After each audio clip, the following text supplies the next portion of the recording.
ಕಡಿಮೆ ಸಮಯದಲ್ಲಿ ಹೆಚ್ಚು ಲಾಭ ಬರೀ ಒಂದು ಕ್ಲಿಕ್ ನಲ್ಲಿ ಅದ್ಭುತ ಸಿಕ್ಬಿದ್ರು. ಅಪರಿಚಿತ ಲಿಂಕ್ಗಳನ್ನು ಕ್ಲಿಕ್ ಮಾಡಬೇಡಿ. RBI ಹೇಳುತ್ತೆ, ಜಾಣರಾಗಿರಿ, ಜಾಗರೂಕರಾಗಿರಿ.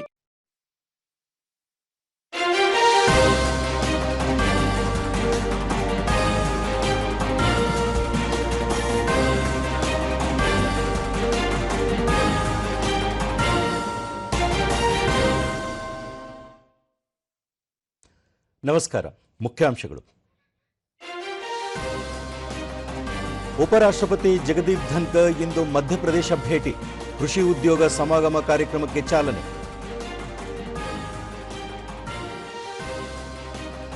ಪ್ರಧಾನಿ ನರೇಂದ್ರ ಮೋದಿ ಇಂದಿನಿಂದ ಗುಜರಾತ್ ಪ್ರವಾಸ, ಹಲವು ಅಭಿವೃದ್ಧಿ ಯೋಜನೆಗಳಿಗೆ ಶಂಕುಸ್ಥಾಪನೆ.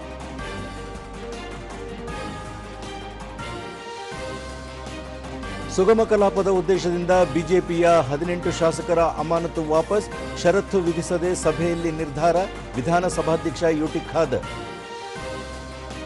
ಹಾಗೂ ದೇಶದ ಹಲವು ಭಾಗಗಳಲ್ಲಿ ಇಂದಿನಿಂದ ಭಾರೀ ಮಳೆ ಮುನ್ಸೂಚನೆ, ರಾಜ್ಯದ ಹಲವು ಜಿಲ್ಲೆಗಳಲ್ಲಿ ರೆಡ್ ಅಲರ್ಟ್. ವಾರ್ತೆಗಳ ವಿವರ. ಉಪರಾಷ್ಟ್ರಪತಿ ಜಗದೀಪ್ ಧನ್ಕರ್ ಇಂದು ಮಧ್ಯಪ್ರದೇಶಕ್ಕೆ ಒಂದು ದಿನದ ಭೇಟಿ ನೀಡಲಿದ್ದಾರೆ. ನರಸಿಂಗಪುರದಲ್ಲಿ ಇಂದಿನಿಂದ ಆರಂಭವಾಗಲಿರುವ 3 ದಿನಗಳ ಕೃಷಿ ಉದ್ಯೋಗ ಸಮಾಗಮ 2025 ಕಾರ್ಯಕ್ರಮಕ್ಕೆ ಅವರು ಚಾಲನೆ ನೀಡಲಿದ್ದಾರೆ. ರಾಜ್ಯಪಾಲ ಮಂಗುಬಾಯ್ ಪಟೇಲ್, ಮುಖ್ಯಮಂತ್ರಿ ಡಾಕ್ಟರ್ ಮೋಹನ್ ಯಾದವ್ ಸೇರಿದಂತೆ ರಾಜ್ಯ ಸರ್ಕಾರದ ಹಲವು ಸಚಿವರು, ಅಧಿಕಾರಿಗಳು ಹಾಗೂ ವಿವಿಧ ರೈತ ಸಂಘಟನೆಗಳ ಪ್ರತಿನಿಧಿಗಳು ಕೃಷಿ ಉದ್ಯೋಗ ಸಮಾಗಮ ಕಾರ್ಯಕ್ರಮದಲ್ಲಿ ಪಾಲ್ಗೊಳ್ಳಲಿದ್ದಾರೆ. ಹೂಡಿಕೆದಾರರಿಗೆ ಹೊಸ ಅವಕಾಶ ಸೃಷ್ಟಿಸುವುದು, ಆವಿಷ್ಕಾರ ಮತ್ತು ರಾಜ್ಯದಲ್ಲಿ ಕೃಷಿ ಆಧಾರಿತ ಆರ್ಥಿಕತೆಯಲ್ಲಿ ಉದ್ಯೋಗ ಹೆಚ್ಚಳ, ಆಧುನಿಕ ಕೃಷಿ ಪದ್ಧತಿ, ಡ್ರೋನ್, ಕೃತಕ ಬುದ್ಧಿಮತ್ತೆ ಆಧಾರಿತ ಉಪಕರಣಗಳು ಈ ಕೃಷಿ ಉದ್ಯೋಗ ಸಮಾಗಮದಲ್ಲಿನ ವಿಶೇಷತೆಗಳಾಗಿವೆ. ಸುಮಾರು 90ಕ್ಕೂ ಹೆಚ್ಚು ಮಳಿಗೆಗಳನ್ನು ಇಲ್ಲಿ ಸ್ಥಾಪಿಸಲಾಗಿದೆ. ಪ್ರಧಾನಿ ನರೇಂದ್ರ ಮೋದಿಯವರು ಇಂದು ಮತ್ತು ನಾಳೆ ಗುಜರಾತ್ಗೆ ಭೇಟಿ ನೀಡಲಿದ್ದು, ಬೃಹತ್ ರೋಡ್ ಶೋನಲ್ಲಿ ಪಾಲ್ಗೊಳ್ಳಲಿದ್ದಾರೆ. ಆಪರೇಷನ್ ಸಿಂಧೂರ ನಂತರ ಇದೇ ಮೊದಲ ಬಾರಿಗೆ ಪ್ರಧಾನಿ ನರೇಂದ್ರ ಮೋದಿಯವರು ಗುಜರಾತ್ಗೆ ಭೇಟಿ ನೀಡುತ್ತಿದ್ದಾರೆ. ಗುಜರಾತ್ನ ದಾಹೋದ್, ಕಚ್ ಮತ್ತು ಗಾಂಧಿನಗರಕ್ಕೆ ಭೇಟಿ ನೀಡಲಿದ್ದು, ಸಾರ್ವಜನಿಕ ಖಾಸಗಿ ಪಾಲುದಾರಿಕೆ PPP ಮಾದರಿಯಲ್ಲಿ ಹೈ ಪವರ್ ಎಲೆಕ್ಟ್ರಿಕ್ ಲೋಕೋಮೋಟಿವ್ ಉತ್ಪಾದನಾ ಘಟಕಕ್ಕೆ ಭೇಟಿ ನೀಡಲಿದ್ದು, ರೈಲ್ವೆ ಯೋಜನೆಯ ಪ್ರಗತಿ ಪರಿಶೀಲನೆ ನಡೆಸಲಿದ್ದಾರೆ.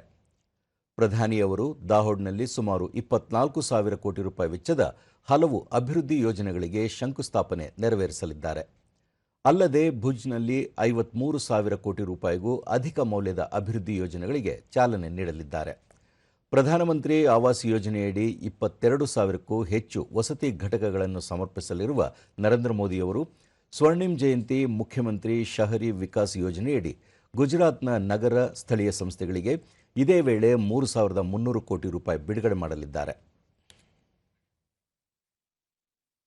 ಮಹಾರಾಷ್ಟ್ರ ಪ್ರವಾಸದಲ್ಲಿರುವ ಗೃಹ ಸಚಿವ ಅಮಿತ್ ಶಾ ಇಂದು ವಿವಿಧ ಕಾರ್ಯಕ್ರಮಗಳಲ್ಲಿ ಪಾಲ್ಗೊಳ್ಳಲಿದ್ದಾರೆ. ನಾಗ್ಪುರದ ಜಮ್ತಾದಲ್ಲಿರುವ ನ್ಯಾಷನಲ್ ಕ್ಯಾನ್ಸರ್ ಇನ್ಸ್ಟಿಟ್ಯೂಟ್ ಆವರಣದಲ್ಲಿ ಅವರು ಸ್ವಸ್ತಿ ನಿವಾಸ್ಗೆ ಶಂಕುಸ್ಥಾಪನೆ ನೆರವೇರಿಸಲಿದ್ದಾರೆ. ಅಲ್ಲದೆ ಕ್ಯಾಂಪ್ಟಿ ಬ್ಲಾಕ್ನಲ್ಲಿರುವ ಚಿಂಚೋಳಿ ಬಳಿಯ ನಾಗ್ಪುರ ಕ್ಯಾಂಪಸ್ನಲ್ಲಿ ರಾಷ್ಟ್ರೀಯ ವಿಧಿವಿಜ್ಞಾನ ವಿಶ್ವವಿದ್ಯಾಲಯಕ್ಕೆ ಶಂಕುಸ್ಥಾಪನೆ ನೆರವೇರಿಸಲಿದ್ದಾರೆ.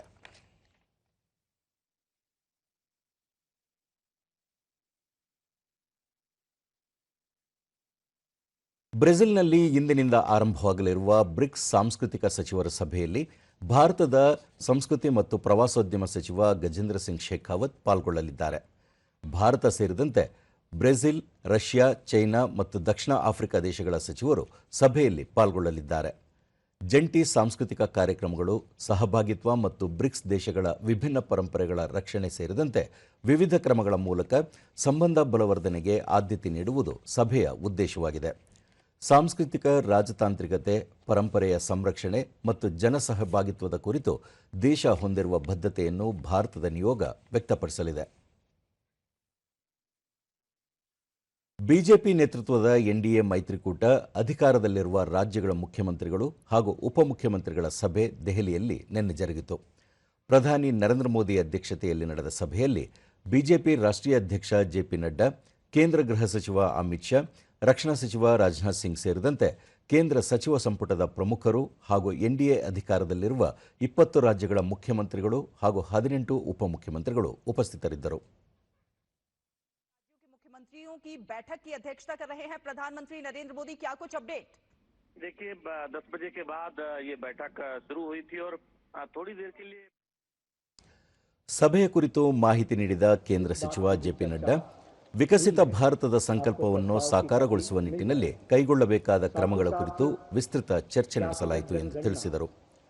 ಆಪರೇಷನ್ ಸಿಂಧೂರದ ಯಶಸ್ಸಿನ ಹಿನ್ನೆಲೆಯಲ್ಲಿ ಭಾರತೀಯ ಭದ್ರತಾ ಪಡೆಗಳು ಮತ್ತು ಪ್ರಧಾನಿ ನರೇಂದ್ರ ಮೋದಿ ಅವರನ್ನು ಅಭಿನಂದಿಸುವ ಪ್ರಸ್ತಾವನೆಗೆ ಅನುಮೋದನೆ ನೀಡಲಾಯಿತು. ಜತೆಗೆ ದೇಶಾದ್ಯಂತ ಜಾತಿ ಗಣತಿ ನಡೆಸುವ ಕೇಂದ್ರ ಸರ್ಕಾರದ ಐತಿಹಾಸಿಕ ನಿರ್ಧಾರವನ್ನು ಸ್ವಾಗತಿಸಲಾಯಿತು. ವಂಚಿತರು ಮತ್ತು ಹಿಂದುಳಿದವರನ್ನು ಸಮಾಜದ ಮುಖ್ಯವಾಹಿನಿಗೆ ಸೇರ್ಪಡೆಗೊಳಿಸುವುದು ಸರ್ಕಾರದ ಆದ್ಯತೆಯಾಗಿದೆ ಎಂದು ಹೇಳಿದರು. ಸಶಕ್ತ ಹಾಗೂ ಸಮರ್ಥ ಭಾರತದ ನಿರ್ಮಾಣಕ್ಕಾಗಿ ಉತ್ತಮ ಆಡಳಿತ ನೀಡುವುದು ಅಗತ್ಯವಾಗಿದ್ದು, ಈ ನಿಟ್ಟಿನಲ್ಲಿ ವಿವಿಧ ರಾಜ್ಯಗಳು ಜಾರಿಗೊಳಿಸಿರುವ ವಿನೂತನ ಕಾರ್ಯಕ್ರಮಗಳು ಹಾಗೂ ವಿಶಿಷ್ಟ ಯೋಜನೆಗಳ ಕುರಿತು ಚರ್ಚಿಸಲಾಯಿತು. मोदी जी का निर्णय हुआ है उसकी ಕೇಂದ್ರ ಗೃಹ ಸಚಿವ ಅಮಿತ್ ಶಾ ಅವರು ಛತ್ತೀಸ್ಗಢದಲ್ಲಿ ಕೈಗೊಂಡಿರುವ ನಕ್ಸಲ್ ನಿಗ್ರಹ ಕಾರ್ಯಾಚರಣೆ ಕುರಿತು ಮಾಹಿತಿ ನೀಡಿದ್ದು, ಯೋಜನೆಗಳ ಪರಿಣಾಮಕಾರಿ ಅನುಷ್ಠಾನ, ಮುಖ್ಯವಾಹಿನಿಗೆ ನಕ್ಸಲರ ಸೇರ್ಪಡೆ, ಜಲಜೀವನ್ ಅಭಿಯಾನ ಮುಂತಾದ ಅಂಶಗಳ ಕುರಿತು ಮಾತುಕತೆ ನಡೆಸಲಾಯಿತು ಎಂದು ತಿಳಿಸಿದರು. वंचित, पीड़ित, शोषित, दलित जो छूट गए हैं उनको मुख्य धारा में समावेश करना, जो भी जिस तरीके से छूटा हुआ व्यक्ति है उसको मुख्य धारा में समावेश करना, यह समाज की आवश्यकता है और जातिगत जनगणना के माध्यम से हम इसको देखते हैं और इसको हम आगे बढ़ाने का काम कर रहे हैं. ಗಡಿಭಾಗದ ರಕ್ಷಣೆಯಲ್ಲಿ ಪ್ರಧಾನ ಪಾತ್ರ ವಹಿಸುತ್ತಿರುವ ಸಶಸ್ತ್ರ ಸೀಮಾ ಬಲದ ಸಿಬ್ಬಂದಿಗೆ ಅತ್ಯುತ್ತಮ ತರಬೇತಿ ಮತ್ತು ಸೌಲಭ್ಯವನ್ನು ಒದಗಿಸುವಲ್ಲಿ ಕೇಂದ್ರ ಬದ್ಧವಾಗಿದೆ ಎಂದು ಕೇಂದ್ರ ಗೃಹ ಖಾತೆಯ ರಾಜ್ಯ ಸಚಿವ ನಿತ್ಯಾನಂದ ರೈ ಹೇಳಿದ್ದಾರೆ. ಬಿಹಾರದ ಸುಪೌಲ್ನಲ್ಲಿ ಸಶಸ್ತ್ರ ಸೀಮಾ ಬಲದ ನಿರ್ಗಮನ ಪಥ ಸಂಚಲನ ಹಾಗೂ 8ನೇ ಮೂಲ ತರಬೇತಿ ಶಿಬಿರವನ್ನು ಉದ್ದೇಶಿಸಿ ಅವರು, ಸೇನಾ ಬಲದ ಆಧುನೀಕರಣ ಮತ್ತು ಸಂಪನ್ಮೂಲದ ಉನ್ನತಿ ಕೇಂದ್ರ ಸರ್ಕಾರದ ಆದ್ಯತೆಯಾಗಿದೆ. ನೇಪಾಳ ಹಾಗೂ ಭೂತಾನ್ ಗಡಿ ಭಾಗದಲ್ಲಿ ದೇಶ ರಕ್ಷಣೆಯಲ್ಲಿ ಸಶಸ್ತ್ರ ಸೀಮಾ ಬಲದ ಯೋಧರ ಕಾರ್ಯ ನಿರ್ಣಾಯಕವಾಗಿದೆ ಎಂದರು. ಇದೇ ಸಂದರ್ಭದಲ್ಲಿ ಅತ್ಯುತ್ತಮ ಕಾರ್ಯನಿರ್ವಹಿಸಿದ ಪ್ರಶಿಕ್ಷಣಾರ್ಥಿಗಳಿಗೆ ಪದಕ ಪ್ರದಾನ ಮಾಡಲಾಯಿತು.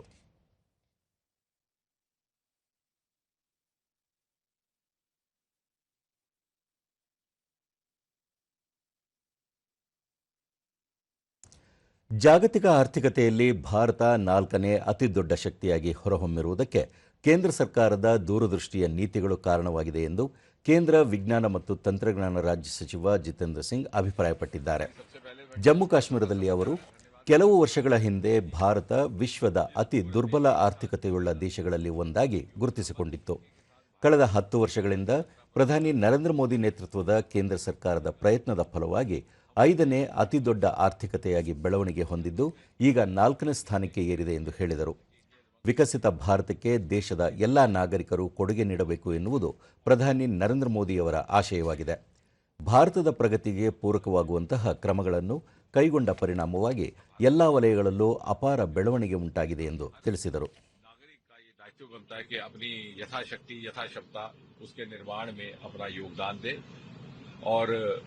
साथ ही साथ मुझे लगता है कि एक बहुत बड़ी इस उपलब्धि के पीछे का राज और कारण ये रहा कि पहली बार मोदी जी ने देश को जागरूक कराया टेक्नोलॉजी के महत्व को लेकर कि आज के बाद विश्व में जितना भी विकास होगा, जितना भी तरक्की होगी, वो टेक्नोलॉजी ड्रिवन होगी.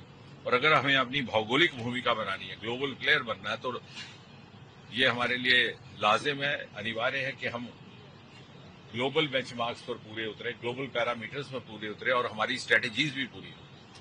और उसी को लेकर के बहुत ही क्रांतिकारी निर्णय लिए गए. ಡಿಎಂಕೆ ಸಂಸದೆ ಕನಿಮೋಳಿ ಕರುಣಾನಿಧಿ ನೇತೃತ್ವದ ಸರ್ವಪಕ್ಷಗಳ ನಿಯೋಗ ರಷ್ಯಾದ ಮಾಸ್ಕೋದಲ್ಲಿ ಅಲ್ಲಿನ ಸಂಸದರು ಅಧಿಕಾರಿಗಳೊಂದಿಗೆ ಸಮಾಲೋಚನೆ ನಡೆಸಿದರು. ಬಳಿಕ ಕನಿಮೋಳಿ, ರಷ್ಯಾ ಸದಾ ಭಾರತದ ಪ್ರಮುಖ ಪಾಲುದಾರ ದೇಶವಾಗಿದೆ. ಪಹಲ್ಗಾಮ್ ದಾಳಿಯ ಕುರಿತು ಪ್ರಧಾನಿ ಮತ್ತು ವಿದೇಶಾಂಗ ಸಚಿವರು ಈಗಾಗಲೇ ರಷ್ಯಾದ ನಾಯಕರೊಂದಿಗೆ ಮಾತುಕತೆ ನಡೆಸಿ ತಮ್ಮ ನಿಲುವನ್ನು ತಿಳಿಸಿದ್ದರು. ಈ ಹಿನ್ನೆಲೆಯಲ್ಲಿ ನಾವು ಏನನ್ನು ತಿಳಿಸಲು ಬಂದಿದ್ದೇವೆ ಎನ್ನುವುದನ್ನು ಅರ್ಥ ಮಾಡಿಕೊಂಡ ರಷ್ಯಾದ ನಾಯಕರು ಭಯೋತ್ಪಾದನೆಯ ವಿರುದ್ಧದ ಹೋರಾಟದಲ್ಲಿ ದೇಶದ ಜೊತೆ ಕೈಜೋಡಿಸುವುದಾಗಿ ಭರವಸೆ ನೀಡಿದ್ದಾರೆ ಎಂದು ತಿಳಿಸಿದರು.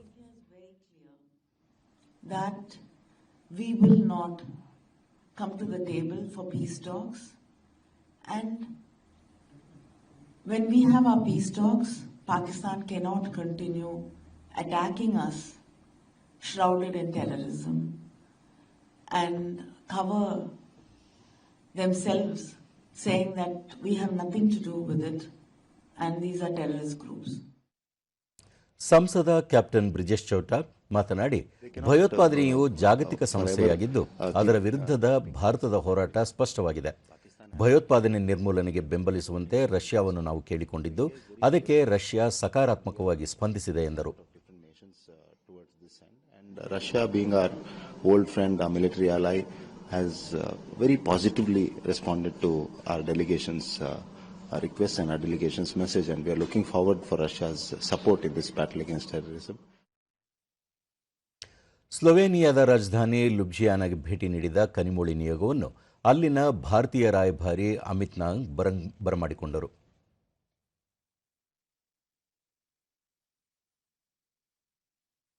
ಶಿವಸೇನೆಯ ಸಂಸದ ಶ್ರೀಕಾಂತ್ ಶಿಂದೆ ನೇತೃತ್ವದ ನಿಯೋಗ ಕಾಂಗೋದ ಕಿನ್ಶಾಸಾಗೆ ಭೇಟಿ ನೀಡಿದರು. ಈ ವೇಳೆ ಭಾರತೀಯ ರಾಯಭಾರ ಕಚೇರಿಯಲ್ಲಿರುವ ಮಹಾತ್ಮ ಗಾಂಧೀಜಿ ಪುತ್ಥಳಿಗೆ ಪುಷ್ಪನಮನ ಮಾಡಿದರು.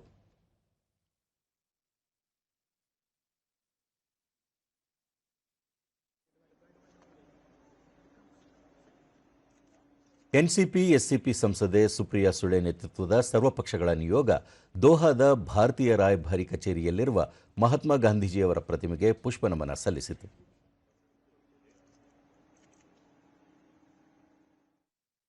ಬಳಿಕ ನಿಯೋಗ ಕತಾರ್ನ ಶೌರಾ ಕೌನ್ಸಿಲ್ನ deputy speaker Hamza bin Hasan ಅಲ್ ಸುಲೈತಿ ಅವರನ್ನು ಭೇಟಿ ಮಾಡಿ ಸಮಾಲೋಚನೆ ನಡೆಸಿತು.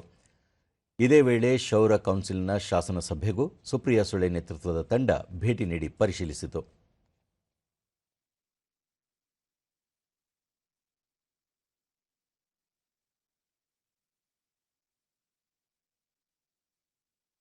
ಬಳಿಕ ಸುಪ್ರಿಯಾ ಸುಳೆ, ದೋಹಾದಲ್ಲಿ ಅಲ್ಲಿನ ನಾಯಕರೊಂದಿಗೆ ಫಲಪ್ರದ ಮಾತುಕತೆ ನಡೆಸಿದ್ದೇವೆ. ಭಯೋತ್ಪಾದನೆ ವಿರುದ್ಧದ ಹೋರಾಟದಲ್ಲಿ ಎಲ್ಲಾ ಕಡೆಯಿಂದ ಭಾರತಕ್ಕೆ ಬೆಂಬಲ ಸಿಗುತ್ತಿದೆ. ಜಗತ್ತು ನಮ್ಮ ಜೊತೆ ನಿಂತಿದೆ ಎಂದು ಹೇಳಿದರು. लंबा दौर रहा है तो हमें बहुत अच्छा लगा और जिस तरह से उन्होंने हमें वायदा किया कि zero tolerance against any terrorism, हम पूरी ताकत से आतंकवाद के खिलाफ हम सब साथ हैं. ಇನ್ನು ದಕ್ಷಿಣ ಕೊರಿಯಾದ ಸಿಯೋಲ್ಗೆ ಭೇಟಿ ನೀಡಿದ ಭಾರತೀಯ ನಿಯೋಗವು ಅಲ್ಲಿನ ಅಧಿಕಾರಿಗಳೊಂದಿಗೆ ಸಮಾಲೋಚನೆ ನಡೆಸಿದರು.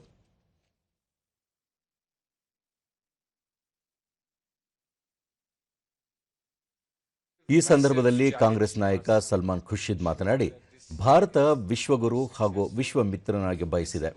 ಇದೊಂದು ಮಹತ್ತರವಾದ ಜವಾಬ್ದಾರಿಯಾಗಿದ್ದು ಅದನ್ನು ನಿಭಾಯಿಸಬೇಕಿದೆ. ಭಯೋತ್ಪಾದನೆಯನ್ನು ನಿರಂತರವಾಗಿ ಎದುರಿಸುತ್ತಿರುವ ದೇಶಗಳಿಗಷ್ಟೇ ಅದರ ತೀವ್ರತೆಯ ಅರಿವಿರಲಿದೆ. ಹಾಗಾಗಿ ಭಯೋತ್ಪಾದನೆಯಿಂದ ಬಾಧಿತವಾದ ರಾಷ್ಟ್ರಗಳ ಜೊತೆ ವಿಶ್ವವು ಕೈಜೋಡಿಸುವುದರಿಂದ ಇದರ ನಿರ್ಮೂಲನೆ ಸಾಧ್ಯ ಎಂದರು.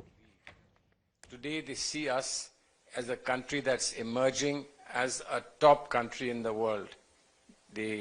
Our chairman just told you that we have emerged beyond Japan as the fourth largest economy. ಈ ನಡುವೆ ಬಿಜೆಪಿ ಸಂಸದ ರವಿಶಂಕರ್ ಪ್ರಸಾದ್ ನೇತೃತ್ವದ ಸರ್ವಪಕ್ಷಗಳ ನಿಯೋಗ ದೆಹಲಿಯಿಂದ ಫ್ರಾನ್ಸ್ಗೆ ಪ್ರಯಾಣ ಬೆಳೆಸಿತು.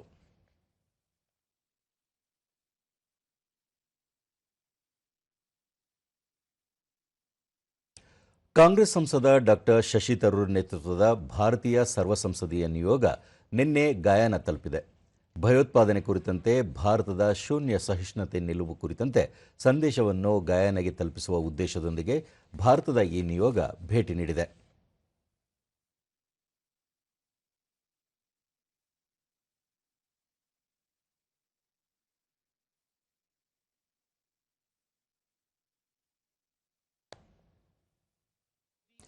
ನಿಯೋಗದ ಸದಸ್ಯರಲ್ಲಿ ಒಬ್ಬರಾಗಿರುವ ಬಿಜೆಪಿ ಸಂಸದ ತೇಜಸ್ವಿ ಸೂರ್ಯ, ಪಾಕಿಸ್ತಾನದ ಭಯೋತ್ಪಾದನೆಯು ಕೇವಲ ನೆರೆಯ ರಾಷ್ಟ್ರಕ್ಕಷ್ಟೇ ಅಲ್ಲ, ಇಡೀ ವಿಶ್ವಕ್ಕೆ ಬೆದರಿಕೆಯಾಗಿದೆ. ಭಯೋತ್ಪಾದನೆ ವಿರುದ್ಧ ಶೂನ್ಯ ಸಹಿಷ್ಣುತೆ ನಮ್ಮ ನಿಲುವಾಗಿದೆ. ಭಾರತದ ಪಾಲಿಗೆ ಗಯಾನ ಪ್ರಮುಖ ರಾಷ್ಟ್ರವಾಗಿದ್ದು ಇಲ್ಲಿನ 40% ಜನಸಂಖ್ಯೆ ಭಾರತೀಯ ಮೂಲದವರಾಗಿದ್ದಾರೆ. ಅಲ್ಲದೆ ಅನೇಕ ಭಾರತೀಯ ಕಂಪನಿಗಳು ಇಲ್ಲಿ ಸ್ಥಾಪನೆಯಾಗಿವೆ ಎಂದು ಹೇಳಿದರು. it is constantly distracted and needled by Pakistan's terrorism, which has weaponized terrorism as its statecraft. Across political parties, across regions of India, all members of parliament have come here to express India's solidarity in one voice against terrorism. And in this interconnected global world, one nation's inaction against terrorism can actually be a threat to all nations. ಸಂಸದ Baijayant panda ನೇತೃತ್ವದ ಸರ್ವಪಕ್ಷ ನಿಯೋಗ 2 ದಿನಗಳ ಭೇಟಿಗೆ ಕುವೈತ್ಗೆ ಆಗಮಿಸಿದೆ. Operation ಸಿಂಧೂರ್ನಲ್ಲಿ ಭಾರತದ ಯಶಸ್ಸು ಹಾಗೂ ಭಯೋತ್ಪಾದನೆ ವಿರುದ್ಧ ಭಾರತದ ನಿಲುವನ್ನು ತಿಳಿಸುವ ಉದ್ದೇಶದಿಂದ ನಿಯೋಗ ಕುವೈತ್ಗೆ ಭೇಟಿ ನೀಡಿದೆ. ಇಂದು ಮತ್ತು ನಾಳೆ ನಡೆಯುವ ಸಮಾಲೋಚನೆಗಳಲ್ಲಿ ಕುವೈತ್ನ ಸಚಿವರು ಹಾಗೂ ಸರ್ಕಾರದ ಹಿರಿಯ ಅಧಿಕಾರಿಗಳು, ಅಲ್ಲಿನ ಭಾರತೀಯ ಸಮುದಾಯ ಮತ್ತು ನಾಗರಿಕರು ಪಾಲ್ಗೊಳ್ಳುವ ನಿರೀಕ್ಷೆಯಿದೆ.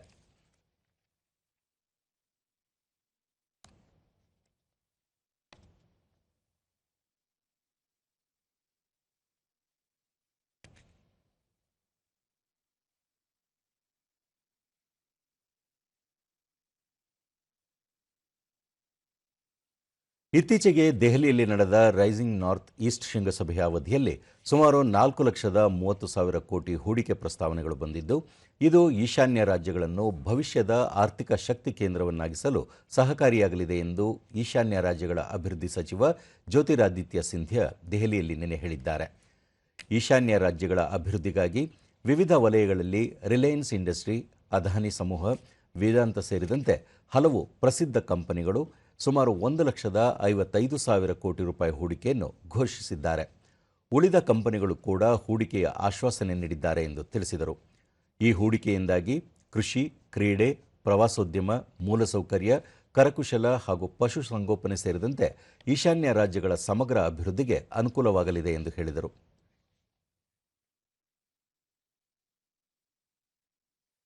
ಕಳೆದ ವಿಧಾನಸಭಾ ಅಧಿವೇಶನದ ಸಂದರ್ಭದಲ್ಲಿ ಬಿಜೆಪಿಯ 18 ಮಂದಿ ಶಾಸಕರನ್ನು ಅಮಾನತು ಮಾಡಿದ ವಿಷಯದ ಕುರಿತು ಮುಖ್ಯಮಂತ್ರಿ ಸಿದ್ದರಾಮಯ್ಯ ಹಾಗೂ ವಿಧಾನಸಭಾಧ್ಯಕ್ಷ ಯುಟಿ ಖಾದರ್ ನೇತೃತ್ವದಲ್ಲಿ ಬೆಂಗಳೂರಿನಲ್ಲಿ ನಿನ್ನೆ ಸಭೆ ನಡೆಯಿತು. ಈ ವೇಳೆ ಉಪಮುಖ್ಯಮಂತ್ರಿ ಡಿಕೆ ಶಿವಕುಮಾರ್, ವಿಧಾನಸಭೆ ವಿರೋಧ ಪಕ್ಷದ ನಾಯಕ ಆರ್ ಅಶೋಕ, ಕಾನೂನು ಮತ್ತು ಸಂಸದೀಯ ವ್ಯವಹಾರಗಳ ಸಚಿವ ಎಚ್.ಕೆ. ಪಾಟೀಲ್, ವಿಧಾನಸಭಾ ಉಪಾಧ್ಯಕ್ಷ ರುದ್ರಪ್ಪ ಲಮಾಣಿ, ಕಾರ್ಯದರ್ಶಿ ವಿಶಾಲಾಕ್ಷಿ ಸೇರಿದಂತೆ ಅಧಿಕಾರಿಗಳು ಪಾಲ್ಗೊಂಡಿದ್ದರು.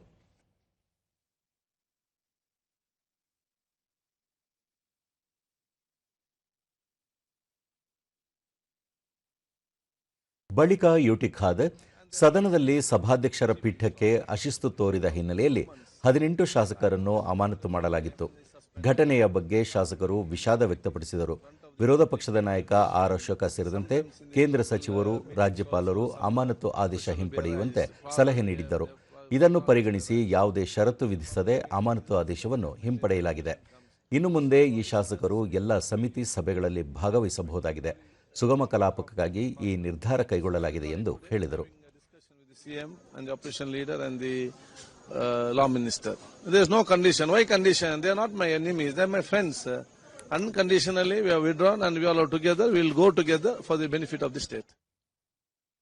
ಮುಖ್ಯಮಂತ್ರಿ ಸಿದ್ದರಾಮಯ್ಯ ಅವರು ರಾಜಭವನದಲ್ಲಿ ನಿನ್ನೆ ರಾಜ್ಯಪಾಲ ಥಾವರ್ ಚಂದ್ ಗೆಹ್ಲೋಟ್ ಅವರನ್ನು ಭೇಟಿ ಮಾಡಿ ಸಮಾಲೋಚನೆ ನಡೆಸಿದರು. ಈ ವೇಳೆ ಮುಖ್ಯಮಂತ್ರಿ ರಾಜಕೀಯ ಕಾರ್ಯದರ್ಶಿ ಗೋವಿಂದರಾಜು ಉಪಸ್ಥಿತರಿದ್ದರು.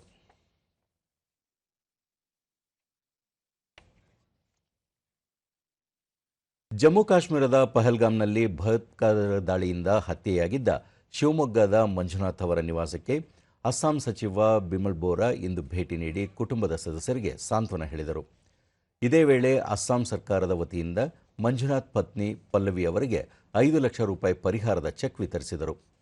ಈ ಸಂದರ್ಭದಲ್ಲಿ ವಿಧಾನ ಪರಿಷತ್ ಸದಸ್ಯ ಬಿಎಸ್ ಅರುಣ್ ಮತ್ತಿತರರು ಉಪಸ್ಥಿತರಿದ್ದರು. जब हमने देखा तो मेरा पति को शूट गोली लग चुकी थी और जमीन पर ಬಳಿಕ ಬಿಮಲ್ ಬೋರಾ, ಪಹಲ್ಗಾಮ್ ದಾಳಿಯಲ್ಲಿ ನೊಂದವರ ಜೊತೆ ಅಸ್ಸಾಂ ಸರ್ಕಾರ ಇದೆ. ಮುಖ್ಯಮಂತ್ರಿ ಹಿಮಂತ್ ಬಿಸ್ವಾ ಶರ್ಮಾ ಅವರ ಆದೇಶದ ಮೇರೆಗೆ ದಾಳಿಯಲ್ಲಿ ಪ್ರಾಣ ಕಳೆದುಕೊಂಡ ಎಲ್ಲ 26 ಮಂದಿಗೆ ಪರಿಹಾರ ನೀಡಲು ನಿರ್ಧರಿಸಲಾಗಿದೆ. ಈ ಹಿನ್ನೆಲೆಯಲ್ಲಿ ಶಿವಮೊಗ್ಗಕ್ಕೆ ಭೇಟಿ ನೀಡಿ ಕುಟುಂಬಕ್ಕೆ ಪರಿಹಾರ ವಿತರಿಸಲಾಗಿದೆ. ಭಯೋತ್ಪಾದಕ ದಾಳಿಯಲ್ಲಿ ಮೃತಪಟ್ಟ ಬೆಂಗಳೂರಿನಲ್ಲಿರುವ ಕುಟುಂಬಗಳು ಸೇರಿದಂತೆ ವಿವಿಧ ರಾಜ್ಯಗಳ ಇನ್ನಿತರ ಕುಟುಂಬಗಳನ್ನು ಭೇಟಿ ಮಾಡಿ ಪರಿಹಾರ ನೀಡಲಾಗುವುದು ಎಂದರು.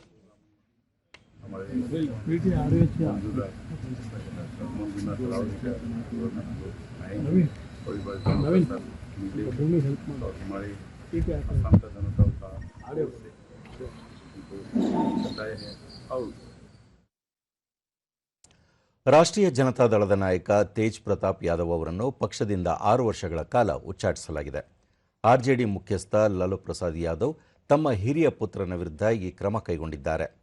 ತೇಜ್ ಪ್ರತಾಪ್ ಯಾದವ್ ಸಾಮಾಜಿಕ ಜಾಲತಾಣದಲ್ಲಿ ಪ್ರಕಟಿಸಿದ್ದ ಮಾಹಿತಿಯೊಂದರ ಹಿನ್ನೆಲೆಯಲ್ಲಿ ಪಕ್ಷ ಹಾಗೂ ಕುಟುಂಬದಿಂದ ಉಚ್ಚಾಟಿಸುವ ನಿರ್ಧಾರಕ್ಕೆ ಕೈಗೊಂಡಿರುವುದಾಗಿ ಲಾಲು ಪ್ರಸಾದ್ ಯಾದವ್ ತಮ್ಮ ಎಕ್ಸ್ ಖಾತೆಯಲ್ಲಿ ತಿಳಿಸಿದ್ದಾರೆ. ತೇಜ್ ಪ್ರತಾಪ್ ಚಟುವಟಿಕೆ, ಸಾರ್ವಜನಿಕ ನಡವಳಿಕೆ ಮತ್ತು ಬೇಜವಾಬ್ದಾರಿ ವರ್ತನೆ ಕೌಟುಂಬಿಕ ಮೌಲ್ಯಗಳು ಮತ್ತು ಸಂಪ್ರದಾಯಗಳಿಗೆ ಅನುಗುಣವಾಗಿಲ್ಲ ಎಂದು ಹೇಳಿದ್ದಾರೆ.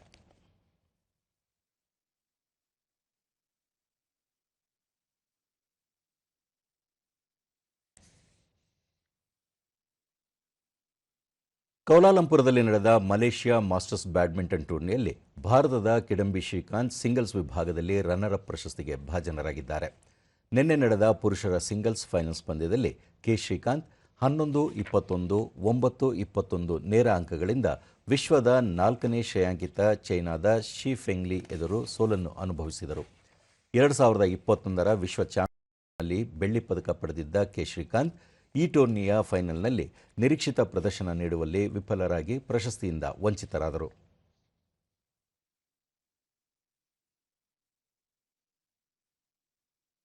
ಕೇರಳಕ್ಕೆ ಪ್ರಸಕ್ತ ಸಾಲಿನ ಮುಂಗಾರು ಪ್ರವೇಶವಾಗಿದೆ. 2009ರ ಬಳಿಕ ಮುಂಗಾರು ಸಾಕಷ್ಟು ಮುಂಚಿತವಾಗಿ ಪ್ರವೇಶವಾಗಿರುವುದು ಇದೇ ಮೊದಲು ಎಂದು ಹೇಳಲಾಗಿದೆ.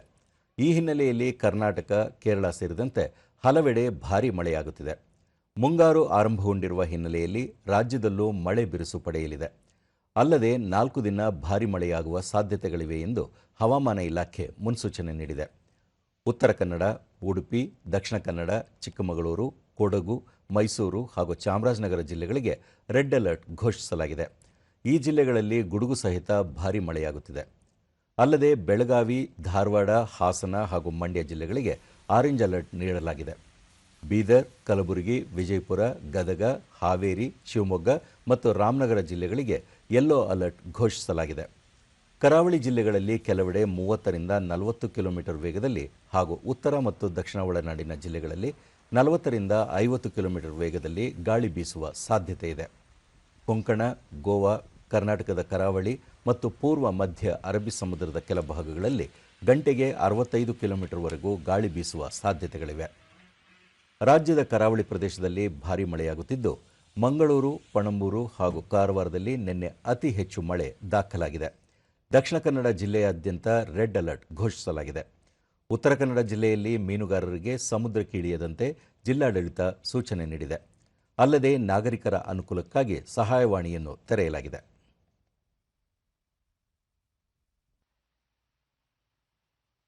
ಚಿಕ್ಕಮಗಳೂರಿನಲ್ಲೂ ಭಾರೀ ಮಳೆಯಾಗುತ್ತಿದ್ದು, ಮರಗಳು ಧರೆಗುರುಳಿರುವ ದೃಶ್ಯ ಕಂಡುಬಂದಿದೆ. ಕಳೆದ 24 ಗಂಟೆಗಳಲ್ಲಿ ಕೊಡಗಿನ ಭಾಗಮಂಡಲದಲ್ಲಿ 168 ಮಿಲಿಮೀಟರ್ ಮಳೆ ದಾಖಲಾಗಿದೆ. ಹಾರಂಗಿ ಜಲಾಶಯದಲ್ಲಿ 2859 ಅಡಿಯಷ್ಟು ನೀರು ಭರ್ತಿಯಾಗಿದೆ ಎಂದು ಹವಾಮಾನ ಇಲಾಖೆ ವರದಿಯಲ್ಲಿ ತಿಳಿಸಿದೆ.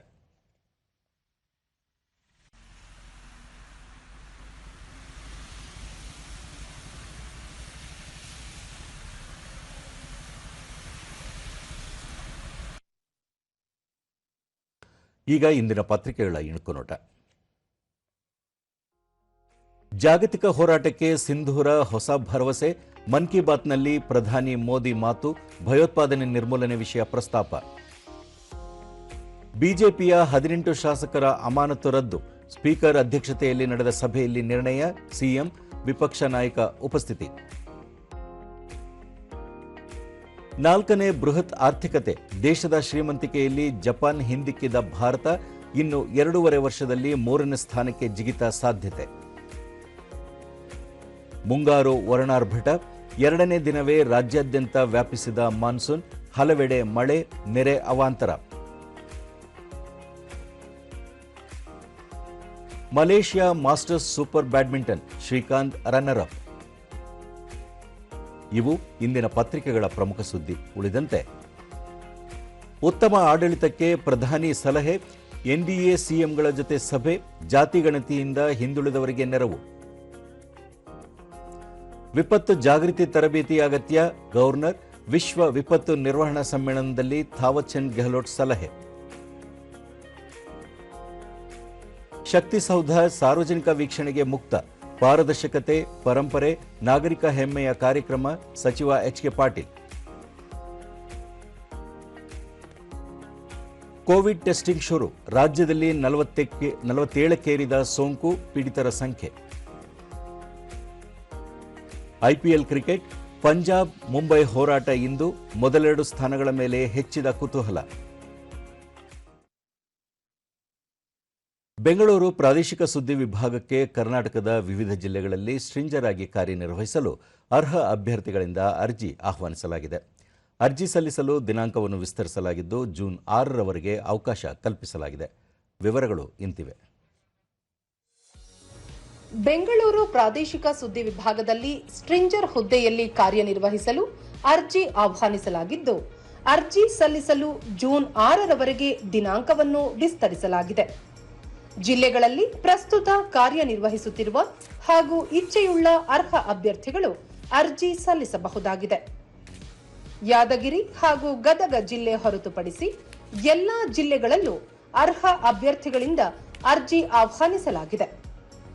ಅರ್ಜಿ ಸಲ್ಲಿಸುವ ಮುನ್ನ ಪ್ರಸಾರ ಭಾರತಿ ಜಾಲತಾಣದಲ್ಲಿ ನಮೂದಿಸಲಾಗಿರುವ ವಿವರಗಳನ್ನು ಗಮನಿಸತಕ್ಕದ್ದು. ಅರ್ಜಿಯ ವಿವರಗಳು https://prasarabharati.gov.in/pbvacancy/ ಜಾಲತಾಣದಲ್ಲಿ ಲಭ್ಯ. ಅರ್ಜಿ ಸಲ್ಲಿಸಲು ಕೊನೆಯ ದಿನಾಂಕ 6 ಜೂನ್ 2025. ಅರ್ಜಿಗಳನ್ನು ಸ್ಪೀಡ್ ಪೋಸ್ಟ್ ಅಥವಾ ರಿಜಿಸ್ಟರ್ ಪೋಸ್ಟ್ ಮೂಲಕವೇ ಸಲ್ಲಿಸತಕ್ಕದ್ದು. ಕೊನೆಯಲ್ಲಿ ಮತ್ತೊಮ್ಮೆ ಮುಖ್ಯಾಂಶಗಳು. ಉಪರಾಷ್ಟ್ರಪತಿ ಜಗದೀಪ್ ಧನ್ಕರ್ ಇಂದು ಮಧ್ಯಪ್ರದೇಶ ಭೇಟಿ, ಕೃಷಿ ಉದ್ಯೋಗ ಸಮಾಗಮ ಕಾರ್ಯಕ್ರಮಕ್ಕೆ ಚಾಲನೆ. ಪ್ರಧಾನಿ ನರೇಂದ್ರ ಮೋದಿ ಇಂದಿನಿಂದ ಗುಜರಾತ್ ಪ್ರವಾಸ, ಹಲವು ಅಭಿವೃದ್ಧಿ ಯೋಜನೆಗಳಿಗೆ ಶಂಕುಸ್ಥಾಪನೆ.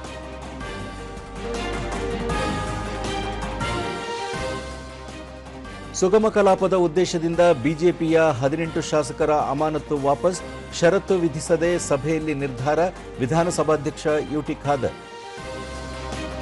ಹಾಗೂ ದೇಶದ ಹಲವು ಭಾಗಗಳಲ್ಲಿ ಇಂದಿನಿಂದ ಭಾರೀ ಮಳೆ ಮುನ್ಸೂಚನೆ, ರಾಜ್ಯದ ಹಲವು ಜಿಲ್ಲೆಗಳಲ್ಲಿ ರೆಡ್ ಅಲರ್ಟ್. ನಮ್ಮ ವಾರ್ತಾ ಪ್ರಸಾರವನ್ನು ನೀವು ಡಿಡಿ ಚಂದನ ನ್ಯೂಸ್ ಯೂಟ್ಯೂಬ್, ಎಕ್ಸ್ ಖಾತೆ, ಫೇಸ್ಬುಕ್ ಹಾಗೂ ಇನ್ಸ್ಟಾಗ್ರಾಂನಲ್ಲೂ ವೀಕ್ಷಿಸಬಹುದು. ನಮ್ಮ ಮುಂದಿನ ವಾರ್ತಾ ಪ್ರಸಾರ ಬೆಳಗ್ಗೆ 11 ಗಂಟೆಗೆ. ನಮಸ್ಕಾರ.